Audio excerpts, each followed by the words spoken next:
Welcome back, ladies and gentlemen. I just realised I'm actually quite close to matching with Alex, which is sibling synergy is what that is. But we're going to move on and instead chat about... Wait. Thank you, Nak. I appreciate the thought there. Looking very fly yourself, but never mind that. Talking about fly, we've got one final game of the day, which I'm hoping is be just as fly as the rest of the games today, namely AXIZ versus V3 Esports. Thank you for correcting the names, because I am clearly no mirror. But it is what it is, and we're going to move on and instead chat about this matchup. Naka, AXIZ kind of surprised a bit earlier today to bring us back to a slightly more serious point of conversation. Good early game, strong pathing from Hogler early to try and punish the Gwen, punish Hachimecha. It was a good showing until kind of the mid to late game kind of round, and they just lost momentum. What happened? Yeah, I call it, they pulled the evil geniuses, where they decided to win the game, the entire game, until they have now decided to then lose the game, and then they just lost the game after that. Truly revolutionary. That feels like every comic book villain from like Saturday morning cartoons ever. Absolutely. I mean, it's the big. They're telling you the big master plan, exactly how they're going to win the game, and then tell you exactly how to beat them, and then they're just like, all right, mind blowing. Mind blowing, truly. Okay. And so, yeah. Well, what do you need I'm to see excited from to them? see. Yeah, what do you need to see from V3 against V3 here? Because obviously V3 had a slightly weaker early game. Honestly, they did struggle a little bit against DFM early on. Yeah, I think the struggle with comparing the struggles with DFM in the last game and kind of translating it to this game is not going to work out because I think besides obviously the LJL Teddy in the bot lane of Honey, I think that there's a lot bigger skill gaps, and so V3 likely aren't gonna get punished. Either won't make those mistakes or won't get punished for the mistakes in the previous game. Cool. Does that mean AXIZ have no chance? They have a chance, but again, it's all gonna be up to Honey Race. Fair enough. Basically. And now for this one, Seth, V3 Esports versus AXIZ. V3 coming up pretty strong in that last game, at least in terms of weathering the storm, playing to their style, and getting to those late game team fights where some of the playmakers could really make use of what they've managed to stack. What do you want to see against AXIZ, who maybe they do have a bit more of a skill discrepancy to try and abuse here? What I want to see is them to go to AXIZ Gaming House and slap them silly so they don't play the game. So the game lasts 2 minutes, and that's the loading screen. And then I get to go have a drink because it's been a really long day. Okay, what I want to see from V3 is... I need a new analyst. Anybody free in chat? Like this one's done. I'm sorry, all out of brain juice. Go find another one. What I really want to see from V3... I mean, I think so. Like, I was relatively happy with what V3 did against DFM for a lot of the game because, again, the problem I had was that the one problem I had was when they tried to put the Herald mid because that was a very telegraphed play. They weren't in place to stop the telegraphed response, and therefore they were like, "Oh no, surprise Pikachu face! We got collapsed on when we were really obvious about what we were doing." By the multiple globals, who would have guessed? Like, they're obviously on the same page when they're making a lot of their big plays. They just need to be a little more in position for obvious responses. Okay. Problem with AXIZ is that when they have had that obvious response, I'm not sure they're really at that level right now to kind of temper V3 in that kind of game style. Of course, we are getting on towards a very long stream at this point, yes. So thank you for everyone that's stuck alongside me. I'm going delirious. So, Naka, I think I'm going to ask you very quickly here. You said that there's not potentially a small chance for AXIZ to pull away. You've still got some struggles there. What do you think they need to be doing if they are going to take V3 down? I think that AXIZ. I think what we've seen in the game. Firstly, I mean, Bentley Sin, but fair.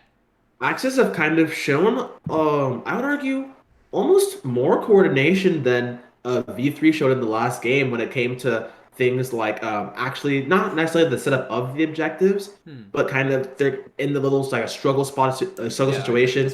They kind of them banding together and kind of just like all throwing their monkey face at the same time. Very powerful strat that people. Yeah. It's harder than it sounds. Get scrappy, get skirmishing early, unblock Hoglet. I like the sound of it. Let's see whether Honey can shrink the health bars or whether it'll be Ace and Muujin continuing to 2v4 in late game fights. But to do that, we've got to head to Pick and Ban, full out final game of the day. Thank you again, Naka. We'll see you after the game. Okay, so if you got any poo fling it now, that's what I got from AXIZ. Be coordinated about it. Oh, there's a reference. This is going to look very strange on the VODs. I need to put in the show notes one seriously, like, sleep-deprived Analyst. And we do have ourselves some very talent-stacked rosters. Do you mind running us through them? Absolutely. AXIZ over on the blue side with V3 over on the red. Inno, Hoglet, Megamin, Honey, and Nemo will make up the AXIZ roster. And on the other side, that means that we are left with V3 with their new rebrand, all orange, not even green. It's got Cog, Muujin, Ace, Hollow, and Reiner, so exactly no changes, like all the rest of the squads with DFM from the spring split. I just realised how appropriate it is that V3 have a coach named Dragon, considering their new symbol. That's some pretty slick branding options there. But AXIZ, having seen all the bans come through, first pick the Lucian. Megamin, honestly, looked pretty okay on that champion, so I can see the option. And one of the things about AXIZ from Spring was kind of in a similar vein to Ramune, and a load of different players in this league as well, is that this was a player in Megamin that really struggled to find their comfort champions where they could just perform in the game and get involved, because they were stuck on stuff like Azir and Seraphine, and they really didn't make it work. There were like 1 or 2 Seraphine games where they managed to do okay, but outside of that, Megamin didn't really manage to get that same amount of kill participation that they were wanting. So that last game on the Lucian was a bright spark for this player. They started Spring Split off somewhat strong, starting off okay in this split 2 against V3 though. Staunch opposition. What do they got for us? I recognise that 1-2 pick on red side. It's Reiner's Thresh and probably Muujin's Lee Sin. Of course, still a World War against Flex, but having seen what Muujin was doing the last game, I would be a little afraid if I was AXIZ, but they lock themselves Diana, and Hoglet is going to feel really happy about that. That's a lot of damage. That's a lot of carry potential, and it's going to be paired up with a Lucian mid, most likely, to mix up that damage profile. Hovering the Gwen here, which has slipped this far down the pick ban. It's been a much lower priority in the LJL, but we've all seen the international acclaim and fear the Seamstress has been given, and it will be locked in. So we're looking at a top Gwen, jungle Diana, probably a mid lane Lucian, unless some shenanigans occur. Yeah, I mean, Diana is not awful in mid lane in the right matchup, because you can't even go towards something like an electrocute. You're super bursty. You're good into mages, actually, very good into mages. You can even brawl out occasionally with something like a Lucian that they've locked in for themselves. But with that Lucian, of course, that's almost certainly going to be in the mid lane. Has occasionally made its way down to the bot lane to open up better matches elsewhere. AXIZ seemingly put down their cards on the table for the top side of the map already. Cog, tried, tested alongside Muujin and Reiner's picks that they've locked in almost certainly. The Gnar, the Lee Sin, the Thresh, V3, super comfortable. And now V3 starting to get rid of some of Nemo's comfort champions. He did struggle a bit in spring when people started focusing him. He had a rough time, got subbed out once or twice for Dicey, and they're going to take 2 of his more comfortable, engaged champions off the table. On the other side, though, it's AXIZ who basically just said, yeah, we're banning out ACE's champions. I grant you that Lulu and Set are flexes, but every single one of those champions are champions that Ace plays. Not allowed for the mid laner of V3. Absolutely not. None of that skirmishy, teamfighty, potentially Galio's still up. Galio's still up. And still, what? No, Karma's not, they banned that. Yeah, Galio's still up. But the set isn't. Honestly, if I think of Ace, I do think mainly of, oh gosh, that'll be a return to some cool stuff. Because back in spring 2020, Ace was really good on the Syndra. Never really stuck to the pick, though. Even though he had something like a 50 KDA on it. It was pretty silly. It was really good. We were a big fan of them back then. On that, also his Rumble mid was also not bad. Gonna pick up the Victor instead. And leaving, looks like Reiner, not Reiner, Holland, for the counter pick. Is like, oh, Reiner hasn't picked yet. Surely that means they have counter pick. No, my brain is just lying to me. They're going to be against the Varus almost certainly in the bot lane. Unlikely to be a team out. Bot lane duo picked up his picks 4-5 for AXIZ. Well, for any team, is quite a strange draft. They do get themselves the support counter pick. Varus always strong in lane as well. What do they got for us though? They go towards Rel, bit of engage, bit of front line, can pair up with things like the Diana. You put a trap repel on her as she dives in. Sounds pretty nasty to me. Strong skirmishing, strong team fighting from AXIZ, but V3, again, very much in the same space. Big front line with backline carries. They've saved a last pick, AD carry for last pick. Aphelios is still up. That would be my assumption here, but instead they'll go towards the Jinx, which is the other key pairing with Thresh. So if this is a poke virus, obviously Jinx can suffer in lane, but then it becomes more about setting up your waves so you can reset, so you're not just continually stuck in lane, being poked out over and over. Rel, Thresh is an interesting interaction. Normally think, oh, don't you just flay them out their jump? Well, because of the stun and the ability to also mount up, often when you can cancel the crash down, just going from like infantry into your cavalry form can very much turn those matches, and we saw that with the likes of the Alistair too in those kind of lanes. Very interesting this 2v2 now. I think that Reiner on Hollow versus Sunny and Namba are going to be the two kind of contesting strong points of each team. Looking forward to see how they face up against each other. My eyes as well, potentially, actually, because of the locked-in Gwen, whether Hoglet decides to once again play towards his top laner. They tried it versus V3. Oh, not versus V3, versus Rascal Jesters. To mixed success. Excuse me. Thank you very much for that. Bless the LJL. Bless the LJL, indeed. The Church of Arya having a rough day today, and instead we've not got him on screen because we've got ourselves some hallowed mist instead to be talking about as far as blessed substances. And you're kind of been talking about, actually the bot lane, and I kind of see it. Hollow and Reiner on a Thresh Jinx.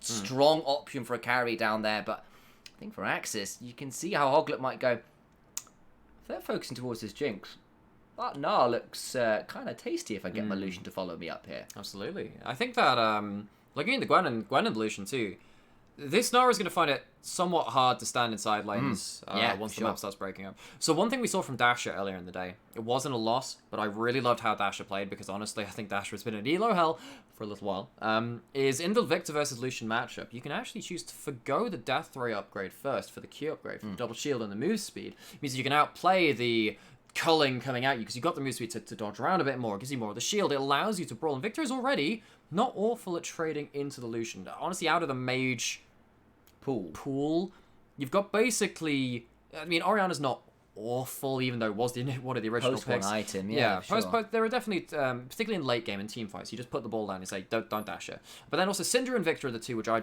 typically pick into the likes of your Lucian. So Victor being picked up for Ace, potentially good at stabilizing that lane, a way for him to kind of, again, continue this trajectory of being a stronger individual player in the laning phase, because again, back in 2020, that was the real failing in his style of play. 2021 Ace, though, and we've mentioned this a time, and I feel like we mentioned it so much in 2020 that we have to mention it in the reverse in 2021, so much that Ace is actually doing fine in lane. He is. No alarm signs here, look elsewhere. Absolutely, and actually, for V3, once again, this is a team that says, you hit 2 items, you hit 3 items, you are feeling absolutely phenomenal. For the side of AXIZ,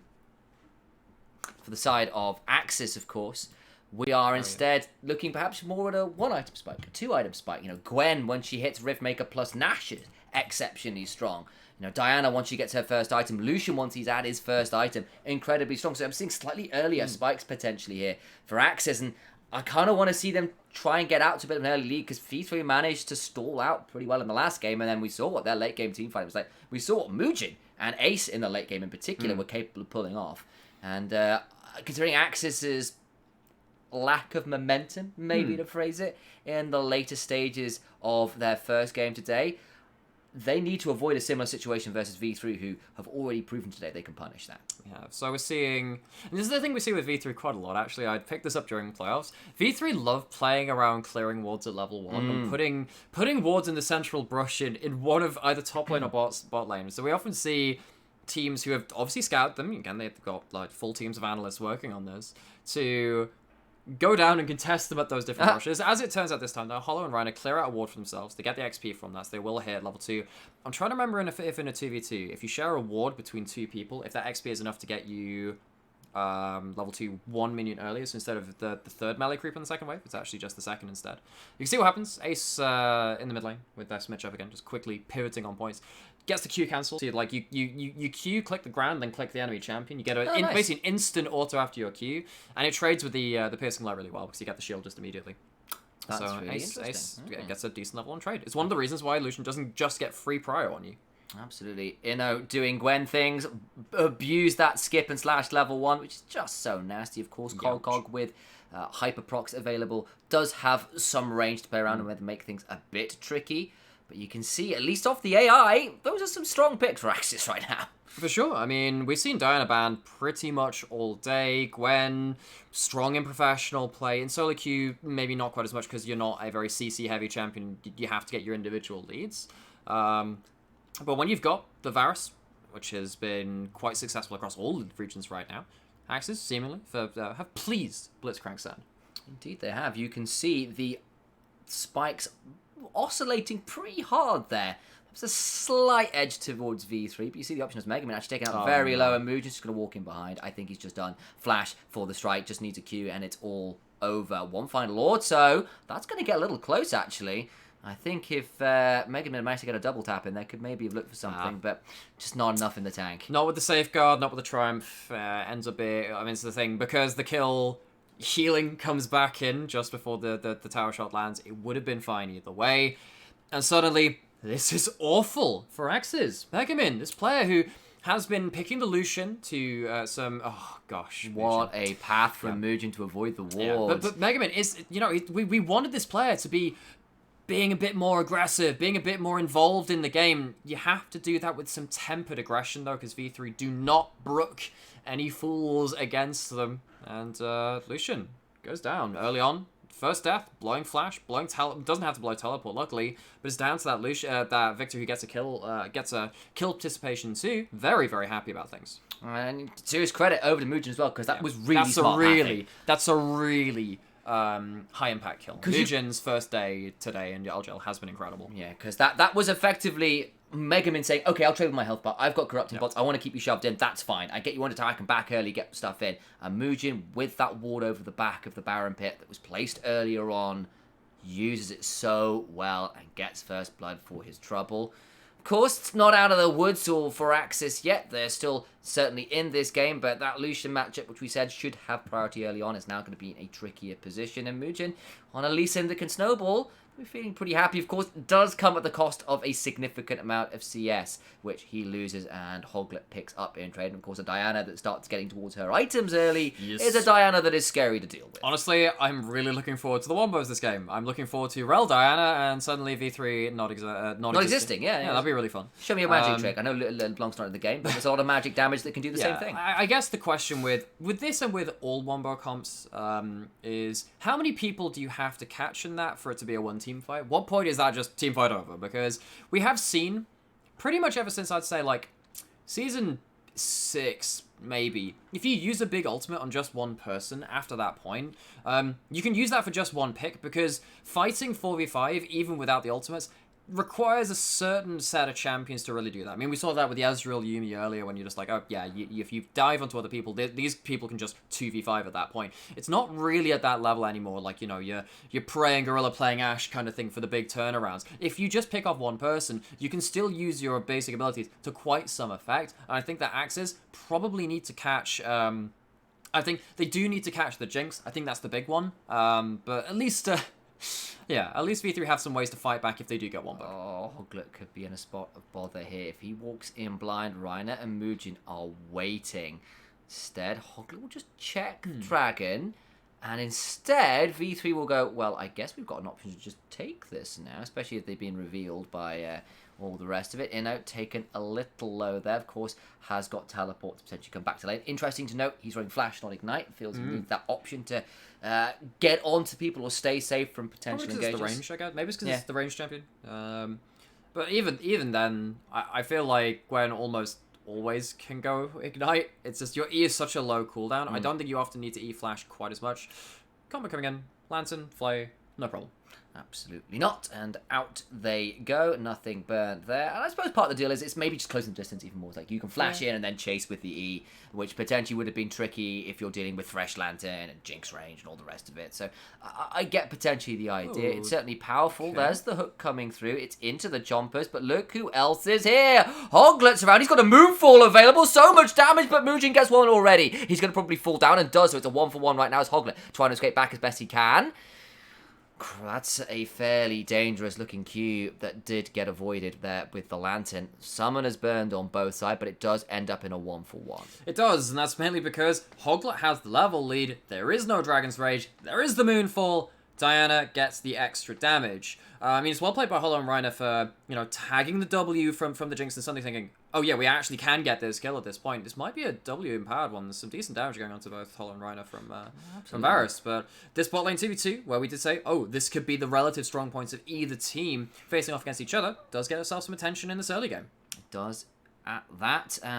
quick question. Yes. Diana Q, is it Crescent Strike? Probably. I can't remember, because obviously my problem is I've got Jinzao on the brain, he was obviously Crescent Diana Guard. Q is a skill shot. Because it looks like a Crescent, and I can't quite remember off the top of my head. I think it's Crescent Strike. Yeah. I'm hoping. Sam, you made the fatal error of asking a color caster this, who doesn't need to memorize the names of those abilities. That's true. Where's Lexi when you need him? He actually plays Diana. Hey, I played a little bit. Well, then you should know the ability. I know it is Diana Q. Same problem all over again. Oh, boy. Why do I ask you these questions? All right, we've got ourselves a Herald spawning very shortly, and V3 are here in force, but honestly, AXIZ are around as well, and could definitely look to potentially contest. Cog using the Scry's Bloom to maybe be obnoxious, but you can see Gwen with the Wave Shove could look to do this, and Cog's a long way off Mega Gnar, so there's a world where AXIZ could look to contest this, down about 3,000 HP, and along comes Ace, so it's going to be a 4v4. Down goes the Herald, though, so Muujin gets that one. The question is whether AXIZ still want to look for the fight. Good gravity field to buy space for V3 to escape. That it is, because, again, when you have Diana with the Flash, because remember, Diana's ult damage scales off the amount of people you hit with it. You can cancel your ult with the flash, and if they flash out after that point, they don't always take, because the damage comes in at the pop afterwards, but it doesn't stop those people that can't flash out taking the full damage due to the amount of people that have been hit within the first place. Getting traded pretty heavily on. Does have the ultimate themselves now, though, so I don't think there's real kill threat, although Cog could prove me wrong. He's significantly better than thought about it for a second, and you would say, like, maybe half a second, but no, it didn't come in that way. I was correct. It is Crescent Strike. The reason I'm happy for you. I had a moment of manic, because obviously I know, like, Jinzao's ultimate is Crescent Guard, and so it's like, am I just thinking Jinzao? I mean, and this is a game with Umbra Blades, Umbral Blade, and Umbral Glaive. I know, something like that. All right, Flash for the Chains of Corruption. Never mind ability names. We've got much more important things. So action-wise, Flash for the Lunar Rush, and the move falls and brings Ryder down with him. Nice play in the bot side from AXIZ. It's heavy on the resources used, though. I mean, looking at Nemo, flashing in for that last CC, I'm not sure that was necessary. Now I've got the ult coming in from Gwen. Muujin's here to stave off the play. Is indeed. I think Inno's going to have to back away from this one. Does not want to think about trading. Has to leave the tower. Remember, with the Herald inventory, that's probably going to be first tower as well. With the Demolish coming in, bring it to below 2.5 plays. That's a full tower. That's a full 5 plays. That's a very healthy Cog and Muujin getting fed off that gold. All right, but it's going to be a 2v2 between the towers. Oh, Mega Man, that's unfortunate. One final proc, not quite in range. And I got disappointed too early, and they do manage to escape with a life. But watch for the Super Mega Death Rocket! No way! Flashes! Well done, Mega Man. That was an inch from disaster. Quick on the reactions. Think it was seen by the pink ward in Tribrush, so he did have a bit of an early warning system for the incoming artillery. He just dashes into Victor. Dashes in, doesn't have the damage to force Ace to flash away, so he turns around. This is one of the big reasons Victor is really good into Lucian, even in the mid lane 1v1. It's not quite the double F AD carry to Crown's mid lane victor of the Season 6 World Championship, but you can see what happens if Lucian doesn't have the damage to immediately force Victor on the defensive. The turnaround is very significant. Absolutely, and it's actually led after the play in top side to about a 2,000 gold lead here for V3. They've got the early Drake. Of course, that's not game ending, but at 10 minutes, that is a significant lead. And Ace laning very well here, up about 30 CS. Is doing more than that. It's more like 40, honestly, at this point. Yeah. Getting to a very healthy spot in this game. But Hoglet has done a similar thing in the jungle. He's very strong at 2-0. Could definitely look to challenge for this teleport in particular, coming in very deep. But V3 really prioritizing his Drakes, and they definitely seem to have that as a game plan throughout their games. So, Honey, of course, going for the Archer build, doesn't get the steal. Does get the Chains of Corruption, though, and in goes a massive Moonfall! But it's going to be a lot of damage back, and Hoglet's going to fall down. He goes in without any support. Moves into the backside, gets one, gets out, but look at Inno! He's get onto the Jinx. He's doing so much damage, gets into the bush to try and buy as much tape as he can, but it's not enough. Nearly nice. You saw the idea from AXIZ. They weren't quite coordinated enough, and Muujin just gets away with murder, literally, in the backline. Absolutely does. 3 for 1 plus a dragon. That was not the outcome I was really seeing when I see a 4-man Diana Ultimate Land. But there is, well, they get shunted away from most of the people. We're going to see it in the replay here. We can see that Honey is over the back of the pit, has got the Archer build, so has a lot of ability to follow up on plays, but just use the arrow.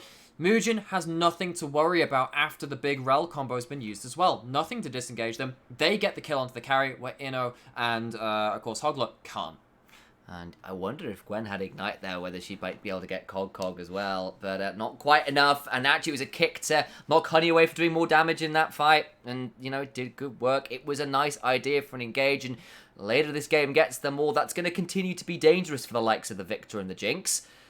But it does lead to an increasing lead for V3. Now up to about 3,500 gold. They've got a second Drake to back that up. But Megamin has said, enough of this mid lane. I'm going to go towards the top lane where there's at least more for me to get. Gets himself a plate at least up there. And Cog will move around as Hoglet has found himself kicked on a load of traps. It's a decent Moonfall, doing as much damage as he can. Actually, might be able to flash out. But, has no flash. Didn't have the flash. The steal of the mid-red buff anyway. Honey at least trades something for his jungler's very ill-advised invade. Yay, Hoglet, again, showing us the mercurial nature of his play within the same game. Because, honestly, AXIZ would not be in this game if Hoglet had not made the big aggressive plays which he has been making for the majority of this game. However, there is the knife's edge factor to that, where if you're making these aggressive plays, you are running the risk, particularly as someone that is not particularly tanky, not with the Zhonya's even on something like this Diana this early into the game, that you are going to be preyed on yourself and fall apart at the seams. Absolutely. And, Muujin at 4-1 on this Lee Sin as well. It's another game where he is absolutely having a phenomenal time. Last game, it was quiet in the early game. Really didn't get a lot done. DFM were running him around the map a little bit, aside from the early objective securing, which was, team play as much, I think. But the later the game got, it was increasingly obvious this guy knew what he was doing. And this game, he's getting towards that point significantly earlier. And this time, V3 have managed to earn themselves a hefty chunk of gold from early plates.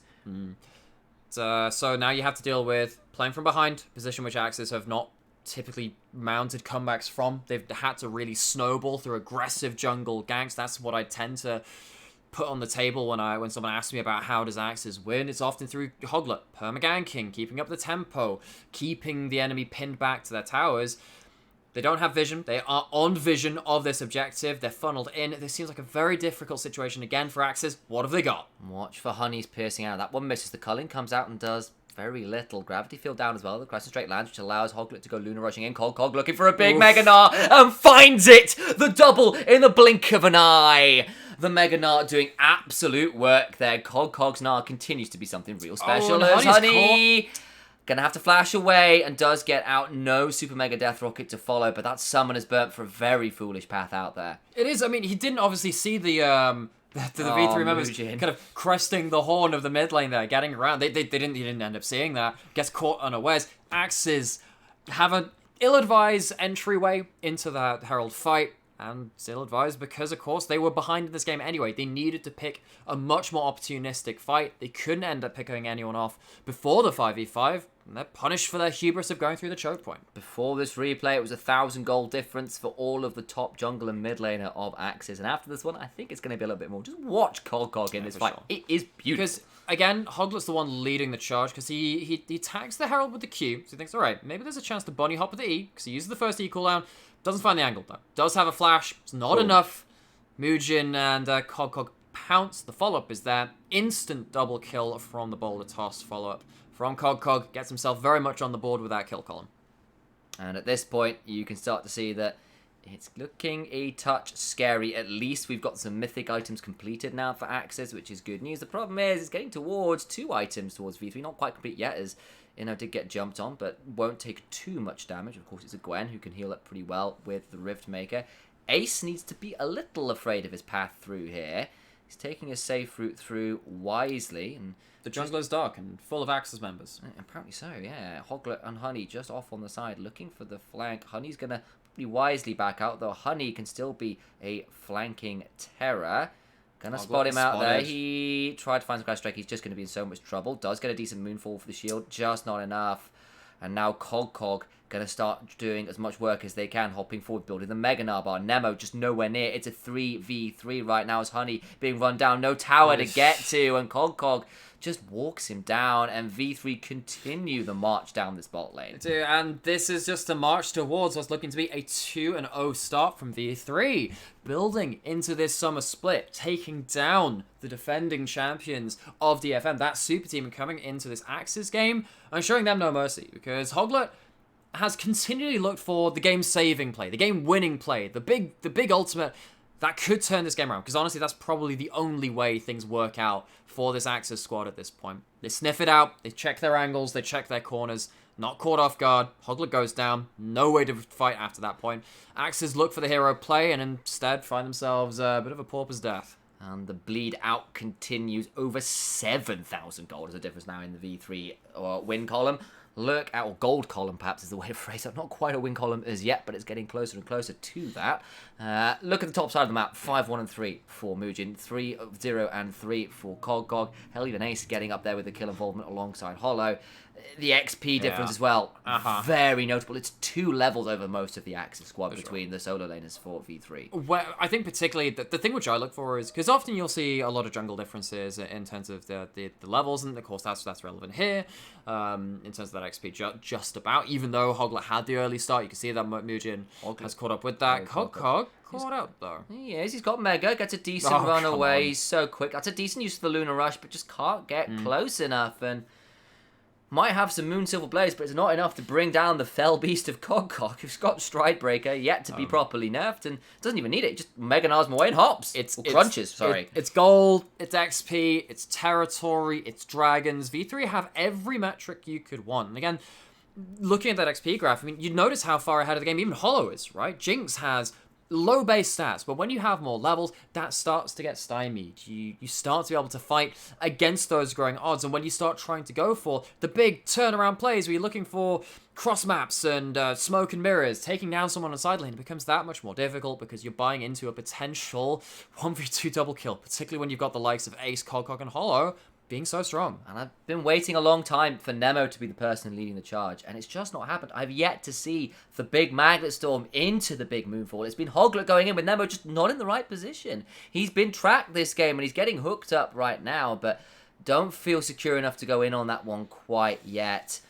And this game is looking pretty much a done deal. It's soul point for V3. The map is nearly all dark. There's a few scarce wards around entrances to the jungle right now for AXIZ. And I'm not talking entrances to the river. I'm talking literally entrances from their base into the jungle. That is the kind of vision control they've got. Namely, pretty much none. It's back to the Dark Ages. The burning of Rome continues in this. Yeah, this is the kind of point where, like, it's like when you know your own city, you know your own hometown, and like you know how to get about the place. This is the kind of point where you really want to start like flagging down the nearest taxi driver and be like, so you've driven around here for how long? Oh, 30 years. Do you have any idea how we can get safely from point A to B? It's getting a bit tricky. Yeah, exactly. Oh no. Ooh, okay, I thought Muujin had spotted that one out. In fact, he's going to try and smite to stop. Oh, here, have a debuff on your way back to the fountain. Take my mini ignite. That's going to be nearly enough to slow down. Oh, the Shirelias. That's a decent use of the chains of coach to stay safe. That does land, though, the Sonic Wave, but Muujin isn't feeling quite daring enough to go for that. And we saw this earlier. Jinx W is a really good form of soft engage. Some of the greatest Jinx players of all time have made their name just by tagging that special W and being like, all right, suddenly the play's on. You are slowed for such a long time. Shirelias comes out, and it goes, eep. Presses heal, runs out of that, is safe. Really found it there. The box comes down in response to prevent an easy engage from Hoglet. And all the while, Cog gets to shove in and take the tier 2 in bot. And the choke out just continues. Only 21 minutes into the game. Only 21 minutes into the game. And it's 8,000 gold as a deficit. That is obscene. It absolutely is. So Victor, channeling the recall, cancels it. Gonna have to see what's happening with the next reset. Because potentially, AXIZ could find themselves 20 seconds or so to find a fight because there haven't been backs that which have been channeled to spend the gold which they have held in inventory. 40 seconds until the dragon. It's soul point for V3. That went very well for them last time against DFM. Ace has found himself a bit of an angle. Goes chunks off the shields from Hoglet. And Nemo can control the river with that play. Hoglet does hit the wrong end of a stride breaker there, but manages to walk his way well. Has a bit of a shield courtesy of his W. I forget the name of it. It's Pale Cascade, that's the name of it. It's a really cool name. I like Diana's ability. I wanted to make sure to learn them when there was that slight rework with the R and the I think E being AXIZ will be switched. learning them from, well, or rather, I mean, V3. Oh, no, it would have been really good if they were in the lead and say, oh, you can learn them from the death recap. And I'm like, you're not killing anyone with this death deficit. It's going to be a hard ask. Hoglet's tried. He had a pretty good early game. He's got to try and go in here. That's the decent attempt. Hollow's still alive. He flashes out. Just not enough damage. At the same time, the backline Cogcogs are very low. The Super Mega Death Rocket claims the life of Hoglet. I apologize, on the Diana. It was a bold attempt. It was a brave attempt, but the gold is just too much. Capitalism is at work, and the wallets of billionaires V3 start to crush down on AXIZ here. It's a decent attempt from Honey, maybe getting some damage back, but it's 3v1, and the piercing arrow versus Steel Cap's just not enough. He hops in with a resonating strike, and V3 gonna break into the base in 2 parts and head back to the Baron potentially. I think at this point, given that Jinx is on the tower, so is this Gnar, V3 are happy to stick around for an extra minute or so within the base just to clear out the rest of these structures. Cogcog actually not going to be able to finish off that bot one, but the minions do. V3 don't lose a single member yet again. They just cannot be closed down. And Hoglet, can you blame him for trying? It was Absolutely so close. not. It's so close. You know, Hollow doesn't even have himself a heal. There is a Guardian. There is a Lantern Shield from the Thresh, and that was just about enough. V3 return to the Dragon. They're going to take themselves Ocean Soul after the hard legwork was done in the fight beforehand. V3 get themselves a death grip on this game. That is now 2 inhibitors exposed to Ocean Soul, and watch this fight, the flash into the Lunar Rush, into everything, and Hollow is that close to dying. Oh, perfect timing on the rocket as well. Absolutely. Gets out of dodge, gets the follow-up damage from the Super Mega Death Rocket. All the while, though, Ace is still running forward. Still got the extra Qs. Of course, now he's got the full upgrade. He gets the slows on all non-periodic damage abilities. And at this point, also, because you have yourself the Lee Sin so high level, you have yourself a mobility advantage too. Normally you'd say, oh, but what about Gwen? What about Lucian? Well, because they're using their abilities to go in and you're lower level and you have less items and therefore in a lot of cases less ability haste too, V3 are the ones with the extra ability to run you down. Jinx, getting excited. Shurelya's. Victor Q is actually a really big thing alongside the phase rush. Once AXIZ commit to a play, as we see there, it's hard for them to get out. Hoglet still hanging around, but he's about to get jumped on. Shurelya's has popped. Hoglet trying to run away best they can. The Pale Cascade comes through alongside the Moonfall, but it's an Eclipse, courtesy of V3. Yeah, kick him in the head. Exactly. Deja vu. The feeling of having been kicked in the head that way before. Cogcog now playing in the bot side. The Needlework, I apologize, the name of Ino's light ultimate, trying to get themselves out. Nemo goes in to try and save his team's life, buys some space. It's a decent Chains of Corruption to buy space and time, but the Super Mega Death Rocket puts an end to the escape attempts. Ace casually now 1v2ing. just 1v2s. A final rocket comes flying out of Fishbones, and that will be game. Only Honey left allowed on the fountain. Towers falling, the bricks, the mortar, the architecture hitting the ground just as AXIZ do as well. Mugen starts flashing the neon lights. Hoglet now back on the base, but it's still not going to be enough. They'll head onto the Nexus, and V3 in dominating fashion end up in a 2-0 week. Crazy run of form from V3, honestly. They come in coordinated, they come in strong, they look like they're on the same page. Decent read on the meta. Every individual part in the machine rolling along, all the cogs and cogs pulling their weight. Absolutely. First game of the day was one where they had to stall it out and wait for the late game. They did it. This game, it was the other way round. It was all over from the moment Lee Sin gets the level 2 kill, it felt. But we've still got one final analyst test. We've still got one final option with King Naka II. So we're going absolutely nowhere. Hang around for a minute or two. We'll be right back.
Welcome back, ladies and gentlemen, for our final desk of the day. Hey, King Naka, it's over. You can come back. So, crossed over to the other realm. Sorry. Did I miss it? What happened? Well, what happened was that V3 put AXIZ to the sword, or perhaps the kick, because Mujin once again ran the game over on Lee Sin from level 2. Tell me about it, Naka. Yeah. So, Lee Sin, pretty strong jungler. I mean, a lot of people were playing it in the solo lanes, but yeah, a lot of the people think of it as like cheese in the metaphor, in the literal sense, I guess, for some reason. But a lot of really good early game planning by V3 to kind of attack the Lucian early. It made a lot of sense, and then by that point, mid lane's pretty much over, and so V3. I mean, they did what we thought that DFM was going to do, and then they just executed it well. Simple as that. Absolutely. They tried their absolute best, and they managed to get it rolling, did V3. On the other side, speaking of having tried their best, Hoglet on the Diana really was the one shining light for AXIZ. Got a couple kills early, just wasn't really enough, Nightmare.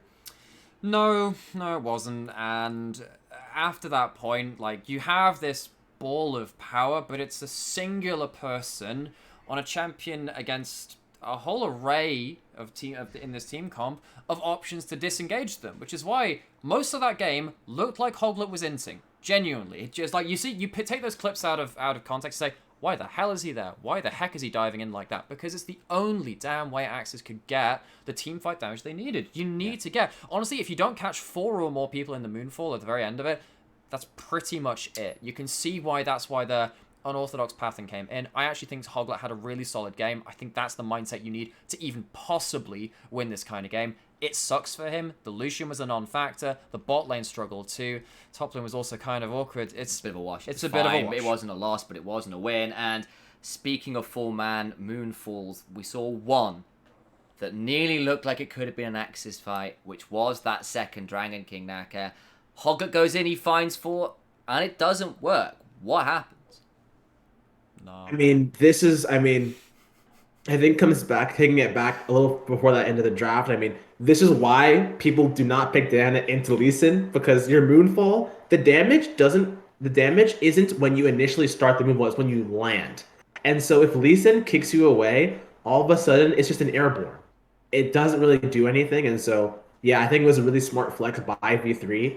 And Diana can try and find all these angles and try and like kind of get into there, but at the end of the day, I mean, if you can't get it down to go, then that's what happens. I mean, this time the Moonfall lands, but Hollow gets kicked away. The next time the Moonfall doesn't land because it's kicked away, and all that kind of jazz. And Mujin again having a phenomenal game. And I wish there was more to say about this game, but it really was a shutout. It was 8k as a gold landage for V3 at 20 minutes, and I'm aware this is against a team that, generally speaking, we expect to want to see development from, but we really aren't expected to challenge our top teams. And I think with this win, it's fair to say that V3 can look forward to saying, at least this week 1, at least towards these opening weeks, should be considered one of the favourites for summer.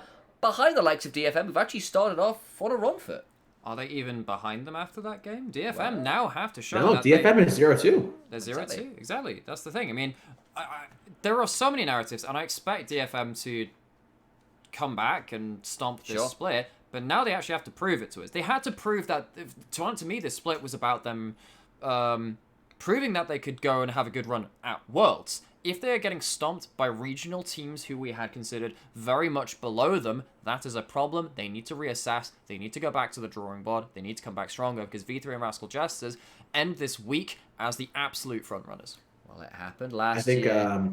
V3 tried in spring, couldn't quite make it happen, and then in summer they suddenly turned on as the best damn team in the league. Maybe we see a repeat of that, but Naka, sounds like you got something final for us before we close out the broadcast. Yeah, I think some coaching staffs are very happy. Some coaching staffs are very worried after this week 1. I think a lot of teams that we've seen over these